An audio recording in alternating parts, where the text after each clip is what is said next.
Shalom, bonjour chez vous, bienvenue dans Entretien avec les pasteurs. Je suis heureux de m'entretenir avec vous derrière cette caméra. Je vous vois vraiment, je sais que vous êtes là.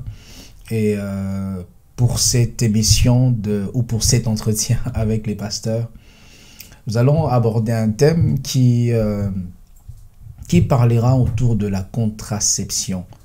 Est-ce qu'un chrétien peut utiliser une méthode contraceptive? La Bible dit, à votre foi, ajoutez la science. Ça veut dire, quand on a la foi, ça ne nous empêche pas de réfléchir. Quand on a la foi, les choses spirituelles ne nous empêchent pas de les associer avec l'intelligence. Ce qui est mauvais, c'est que l'intelligence conduise les choses spirituelles. Mais il faudrait qu'il y ait l'équilibre entre le spirituel et la raison, entre le spirituel et l'intelligence. Et le Dieu que nous prions, c'est un Dieu intelligent. Il a créé les atomes, les molécules. Il a créé le corps humain avec un fonctionnement hors pair, un cerveau plus qu'un ordinateur. Donc, les Écritures nous demandent d'avoir la foi, mais à notre foi, de faire aussi usage de la science. À notre foi, d'ajouter l'intelligence. Est-ce qu'un chrétien peut faire usage d'une méthode contraceptive? Sachez ceci, premièrement, que cette émission ne concerne pas les célibataires, parce que ne peut faire usage qu'une contraception que quand vous êtes marié, parce que la contraception, c'est une méthode qui vous permet de planifier les naissances, et donc tu ne peux pas être célibataire et planifier la naissance. Donc je ne parle pas ici de la foi, je le ferai, je parle de gens qui sont déjà dans une situation familiale, mariés, et qui ont besoin de savoir comment planifier. Ma réponse alors à la question, c'est oui. Un chrétien peut faire usage d'une méthode contraceptive. Oui.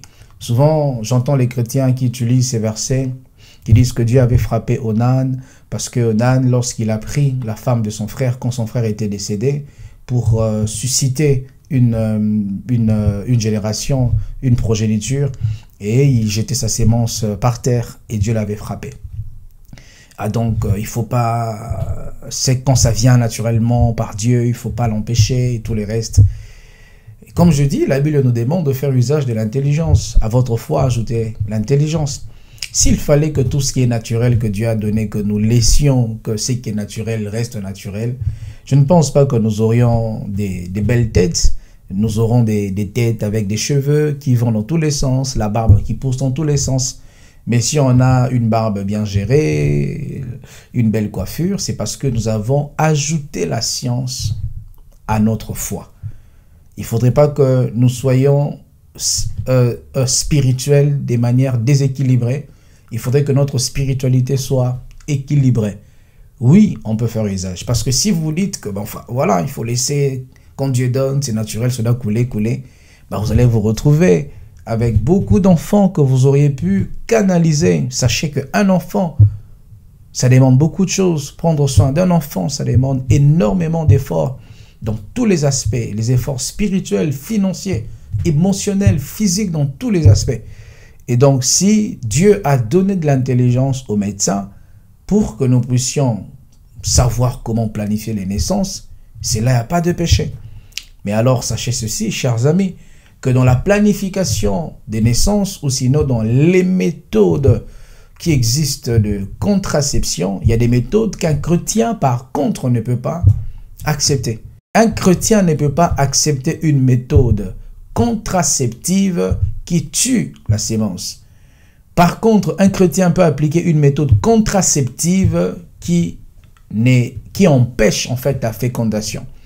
Une méthode où ça permet à ce que la fécondation ait lieu et puis ça tue la fécondation, là, c'est pas bien.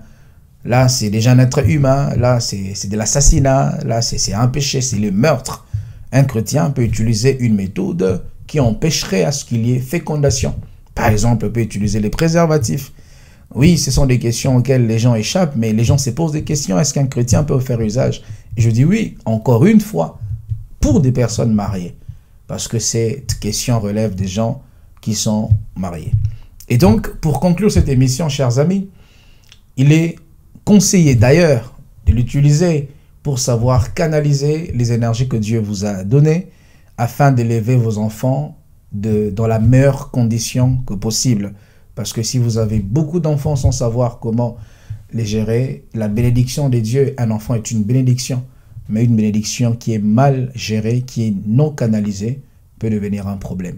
Oui, un chrétien peut utiliser une méthode de contraception, mais cette méthode ne doit pas tuer la sémence, elle doit empêcher la fécondation. Que Dieu vous bénisse abondamment. Et si vous aussi vous avez une question, vous voulez un entretien avec les pasteurs, n'hésitez pas de nous écrire, de nous contacter aux coordonnées qui vont s'afficher et nous serons heureux de répondre à vos questions selon la mesure de la sagesse et de la grâce que Dieu va nous donner. Que Dieu vous bénisse. À bientôt.